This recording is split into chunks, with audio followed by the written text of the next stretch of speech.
رب العالمین والصلاة والسلام علی خاتم النبیین اما بعد فاعوذ باللہ من الشیطان الرجیم بسم اللہ الرحمن الرحیم الصلاة والسلام علیک یا رسول اللہ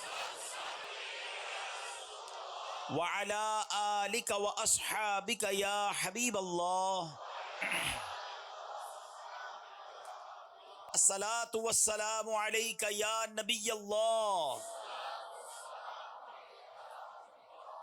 وعلی آلک واصحابک یا نور اللہ۔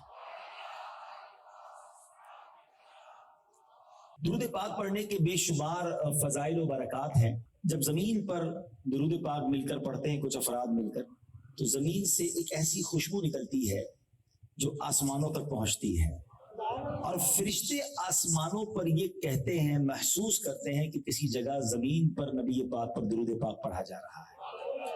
دیکھیں، ہم سب خوشبو پسند کرتے ہیں، کرنا بھی چاہیے، سنت ہے۔ جب ہم پرفیوم لینے جاتے ہیں، عطر لینے جاتے ہیں، تو بہتر والے کو کہتے ہیں ایسا عطر دو ذرا دور تک جائے، خوشبو مہکے، لانگ لاسٹنگ ہو۔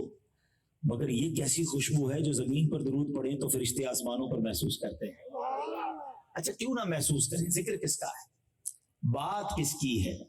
اس آقا کا ذکر ہو رہا ہے۔ میرے آقا علیہ السلام کی خوشبو کا عالم کیا تھا؟ سبحان اللہ، سبحان اللہ۔ آپ کو پتہ ہے پیارے آقا علیہ السلام کی راہ گزر، یہ نبی پاک کو تلاش کرنا ہوتا تھا تو صحابہ کرام پیارے آقا کو کیسے تلاش کرتے تھے؟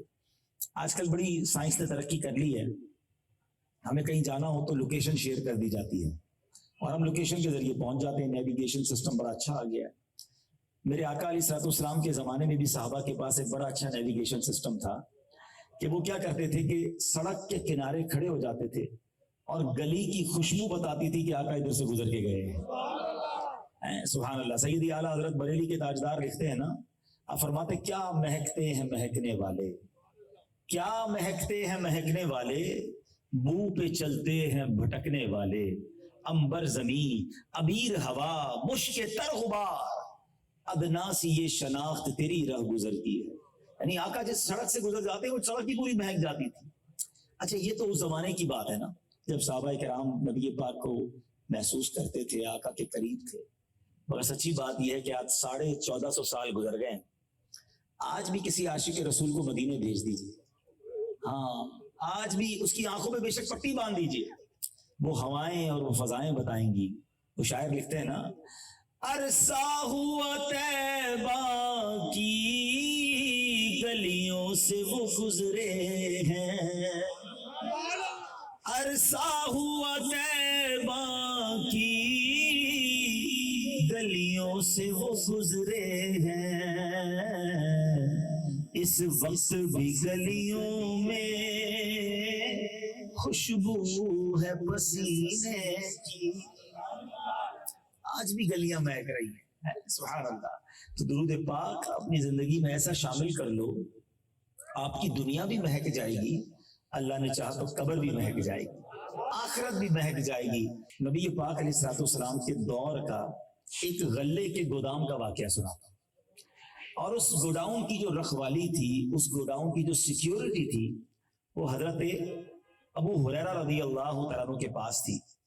حضرت ابو ہریرہ خود فرماتے ہیں کہ مجھے مسلمانوں کے جو غلہ تھا یا مسلمانوں کا جو مال تھا اس کی حفاظت کی ذمہ داری سرور کائنات علیہ السلام نے دی تھی، اور آقا علیہ السلام نے فرمایا تھا کہ ابو ہریرہ تم نے اس کی حفاظت کرنی ہے۔ تو اب آپ کہتے ہیں کہ میں رات کو حفاظت کر رہا تھا کہ میں نے دیکھا کہ ایک چور آیا اور غلے میں سے کچھ چوری کرنے لگا اور اپنی بوری اپنا تھیلا بھرنے لگا۔ میں نے اس کو پکڑ لیا، ریڈ ہینڈ پکڑ لیا چوری کرتے ہوئے، اور کہا میں تمہیں نبی پاک کی بارگاہ میں بھیجوں گا، یہ تو مسلمانوں کا زکوٰۃ کا مال ہے۔ تو اب وہ جو چور تھا نا، وہ بڑی ریکویسٹ کرنے لگا، رونے لگا، گر گرانے لگا، غریب آدمی ہوں، میرے بچے ہیں، مجھے معاف کر دو، آئندہ چوری نہیں کرتا۔ حضرت ابو ہریرہ کہتے ہیں مجھے تھوڑا سا ترس آ گیا کہ بڑا سا اس سے چہرہ بنایا، بڑی منتیں کی۔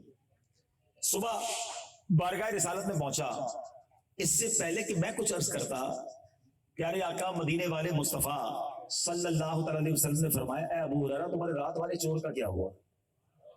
ہائے ہائے، غیب کی خبریں دیکھو میرے آقا کیسے دیا کرتے۔ فرماتے اے ابو ہریرہ تمہارے رات والے چور کا کیا ہوا؟ اچھا یہ میں کوئی اور حدیث نہیں سنا رہا، صحیح بخاری کی حدیث سنا رہا ہوں. لوگ کہتے ہیں ریفرنس کے ساتھ بات کیا کرو، آج بخاری کی حدیث سنا رہا ہوں. تو کہتے حضور وہ آیا تو تھا لیکن وہ بڑا جو ہے وہ پریشان تھا، رو رہا تھا، اپنے بچوں کی بات کر رہا تھا، میں نے چھوڑ دیا. میں حدیث کا خلاصہ پیش کر رہا ہوں. آقا فرماتے ہیں وہ جھوٹا ہے، وہ پھر آئے گا. نبی پاک نے جو ہو گیا وہ بھی بتا دیا کہ ابو ہریرہ تمہارے چور کا کیا ہوا، اور کل جو ہونا ہے وہ بھی بتا دیا. تو اگر جو ہم نعت میں شعر پڑھتے ہیں جو ہو چکا ہے جو ہوگا حضور جانتے ہیں، ٹھیک ہے. تو اب سنیے، حضرت ابو ہریرہ کہتے ہیں اب تو مجھے کنفرم ہو گیا کہ نبی پاک نے فرمایا ہے تو اب تو اس نے آنا ہی ہے، میں ریڈی تیار. رات ہوئی تو پھر آ گیا وہ چور، پھر چپکے سے بھرنے لگا، پھر میں نے پکڑ لیا. میں نے کہا تمہیں شرم نہیں آتی؟ کل معافی مانگ کر گئے، آئندہ نہیں کروں گا، پھر چوری کرنے آ گئے. وہ آٹے کا یا غلے کا بولا بھرنے لگا تھا، پھر رونے لگ گیا. اب معاف کر دیں، بس اب کی بار معاف کر دیں، اب نہیں کروں گا، بچے چھوٹے ہیں، غریب تھا، پریشان تھا، اب نہیں کروں. پھر بارگاہ رسالت میں صبح ابو ہریرہ رضی اللہ تعالیٰ جاتے ہیں. پیارے آقا فرماتے ہیں ابو ہریرہ تمہارے رات کے چور کا کیا ہوا؟ کہتے حضور آیا تو تھا، پکڑ بھی لیا تھا، پھر رونے لگا، پھر گر گڑانے لگا، پھر رحم آیا، میں نے چھوڑ دیا. کہا ابو ہریرہ وہ جھوٹا ہے، وہ پھر آئے گا. ارے پھر آئے گا، پھر آئے گا. بس ابو ہریرہ پھر ریڈی، اب تو چھوڑوں گا نہیں. تیسری رات پھر آیا، پھر پکڑ لیا اس کو. کہتا چھوڑ دو، کا نہیں چھوڑوں گا. کہا اچھا ابو ہریرہ رضی اللہ تعالیٰ عنہ، میں ایسا کرتا ہوں کہ تم مجھے چھوڑ دو، میں تمہیں چند کلمات سکھا دیتا ہوں، وہ تمہیں بڑا فائدہ دیں گے. آپ نے فرمایا بتاؤ کیا ہے؟ تو کہنے لگا کہ جب تم اپنے بستر پر جایا کرو نا تو آیت الکرسی پڑھ لیا کرو. اس کی وجہ سے صبح تک اللہ کی طرف سے تم پر ایک نگران مقرر رہے گا، شیطان تمہارے قریب بھی نہیں آ سکے گا. پھر چھوڑ دیا، چلو ایک اچھی بات سکھا کے جا رہا ہے. صبح بارگاہ رسالت میں پہنچے، پیارے آقا علیہ السلام نے فرمایا کہ اے ابو ہریرہ کیا ہوا وہ تمہارے چور کا؟ کہ حضور آیا تھا لیکن اس بار کچھ سکھا کر گیا اس لیے چھوڑ دیا. فرمایا وہ کیا تھا؟ تو ابو ہریرہ رضی اللہ تعالیٰ عنہ نے وہ کلمات دہرائے کہ وہ کہتا تھا حضور کے بستر پر جاؤ تو آیت الکرسی پڑھ لینا، شیطان جو ہے وہ تم پر قریب بھی نہیں آ سکے گا، حفاظت فرشتہ کرے گا. اب پیارے آقا علیہ السلام نے کیا فرمایا؟ کہ اے ابو ہریرہ اس نے بات سچی کہی ہے مگر وہ ہے بڑا جھوٹا، کیونکہ وہ 3 راتوں سے تمہارے پاس آنے والا شخص کوئی اور نہیں، وہ خود شیطان تھا.